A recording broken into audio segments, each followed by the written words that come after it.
All right, ladies and gentlemen, welcome to the HLNTV.com evidence room. I want to show you some of the evidence here, and we'll break it down in two ways. Right now, we're focusing on George Zimmerman's story, and he has told the story more than once in several interviews, including returning to the scene with a video camera with police the day after he shot and killed Trayvon Martin. Let's take a listen to George Zimmerman in his own words. Walking like in the grassy area, like up towards, kind of between these two poles, and like I said, it was rainy, and he was just leisurely looking at the house. I passed him, and he kept staring at me. I drove past him, okay, and I went to the clubhouse. Then he walked past me, and he kept looking at my car, and still looking around at the houses and stuff. And I saw him walking back that way, and then cut through the back of the houses. He looked back, and he noticed me, and he cut back through the houses. I was still on the phone with non-emergency. And then he came back, and he started walking up towards the grass, and then came down and circled my car. And I told the operator that. And then I thought to get out and look for a street sign. I looked around, and I didn't see anybody. And I told non-emergency, I said, you know what, he's gone. He's not even here. I actually walked all the way to the street. Right back there, they said, are you following him? And I said, yes, because I was, in the area. And they said, we don't need you to do that. But he was about where you were. And I said, no, I don't have a problem. And I went to go grab my cell phone, but I left it in a different pocket. And I looked down in my pant pocket, and he said, you got a problem now. And then he was here, and he punched me in the face. I stumbled, and I fell down, he pushed me down, somehow he got on top of me. That's when I started screaming for help.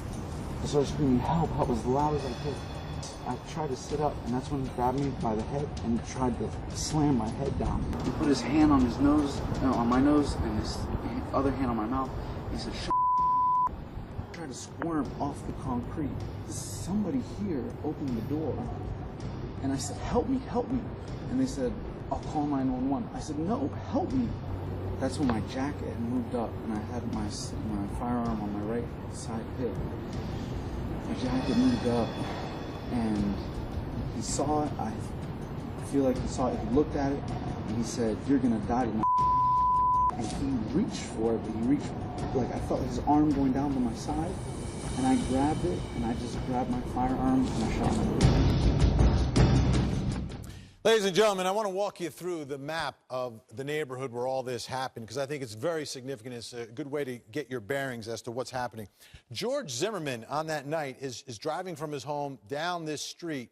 He says he's going to Target, and he gets right to this area, and this is where he says he sees Trayvon Martin on a yard, on a lawn right in front of Frank Taffy's house. He slows down, looks at him, and then says he continues past him, drives all the way down to the clubhouse, parks in the clubhouse, and he says that's when he called police initially. So now Trayvon Martin, he says, walks down, walks past him, is looking at him, and then continues this way. He hangs out by the mailboxes, then continues this way. At that point, George Zimmerman then continues in his car, and he says he parks right about here and sees Trayvon Martin disappear through here, and then he says he doubles back and then circles around his car and then disappears again. At that point, George Zimmerman says he now goes up here looking for an address and goes all the way up here, still on the phone with police, then hangs up with police, and then says he's on his way back to his car when he says Trayvon Martin comes out and jumps him right in this area, and that's where the confrontation takes place.